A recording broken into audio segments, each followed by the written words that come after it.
One night, two players, two records, and a group stage that just turned into the most dangerous competition in World Cup history. On Tuesday, the 16th of June, while most of the world was still processing the first week of this tournament, two things happened on two different pitches in two different American cities that together sent a message to every other team still standing in this competition. The message was simple. The real World Cup just started. Let us go through both of them, because what happened tonight was not just goals on a scoreboard. It was the moment two of the most feared players on the planet looked at the biggest stage in football and decided to announce themselves at exactly the same time. We start in New Jersey, MetLife Stadium. France versus Senegal, Group 1, a match the whole world had circled on the calendar the moment the draw came out. France arrived at this World Cup as one of the 2 or 3 genuine favorites to win the whole thing. A squad with staggering depth. Kylian Mbappe as captain, as the undisputed leader, as the man every opponent has to plan their entire defensive shape around. And Senegal arrived as one of the most dangerous African sides in the tournament,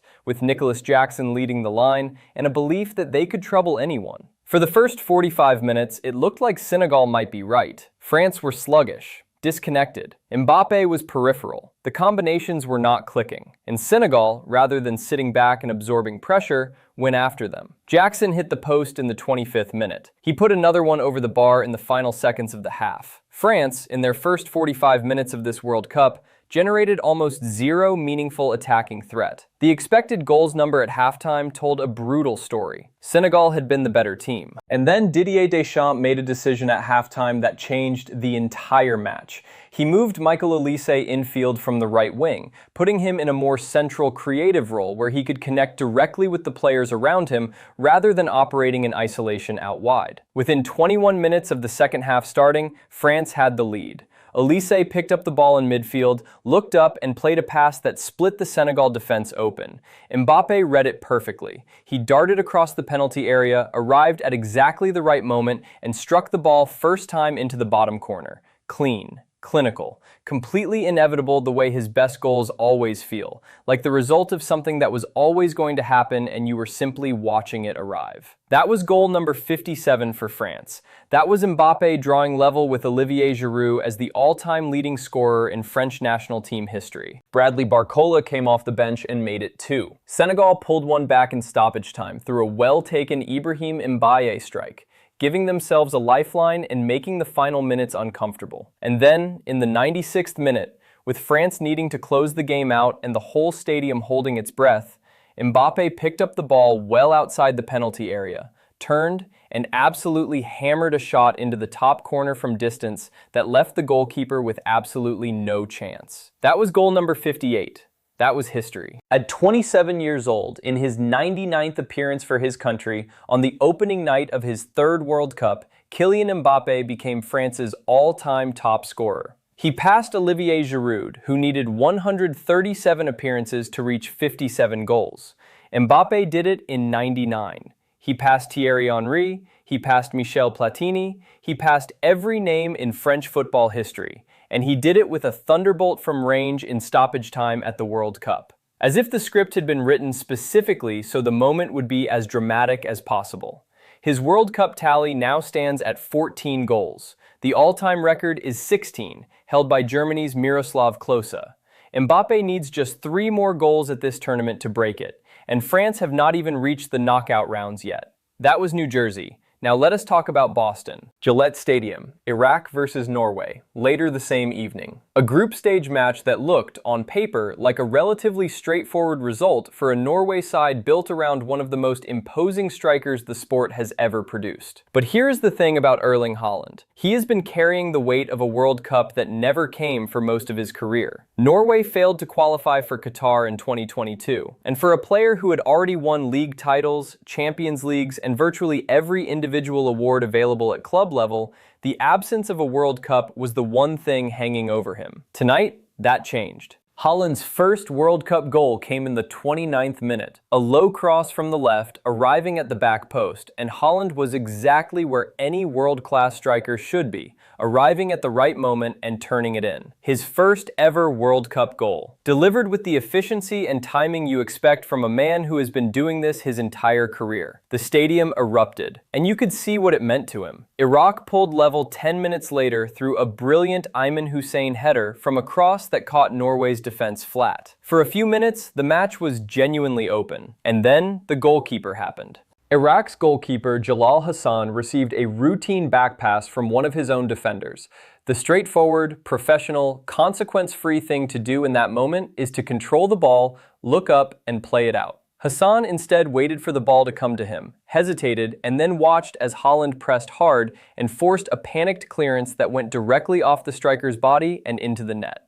2 World Cup goals in 43 minutes, the joint top scorer for Norway in history, on his World Cup debut. Haaland almost had a third before halftime. He had a chance denied by a good close-range save. He assisted Norway's 4th goal late in the match, a Torstvedt strike in stoppage time that put the result completely beyond any doubt.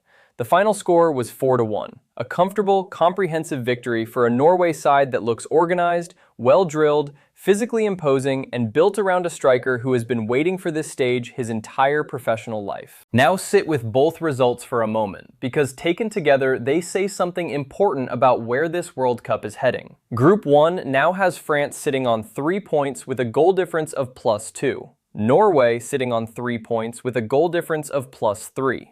Senegal and Iraq both on nothing, both facing a much harder path to the knockout rounds. But more than the table, there is the picture of 2 of the most feared attackers in world football opening their accounts at the same tournament on the same night. Mbappe, who already had the Champions League, already had a World Cup winner's medal, and now has the all-time France scoring record. Haaland, who has almost everything a club player can win, and who finally has his first World Cup goals. Every defense left in this competition watched tonight and had to update their calculations. Because the question this World Cup has been asking all week is who can actually win it. The upsets have been real. Cape Verde holding Spain, Saudi Arabia drawing with Belgium, the expanded format throwing results that nobody predicted. The established order has been tested and tested hard in the opening days of this tournament. And then Tuesday happened. And France and Norway both looked like exactly what the pre-tournament favorites are supposed to look like.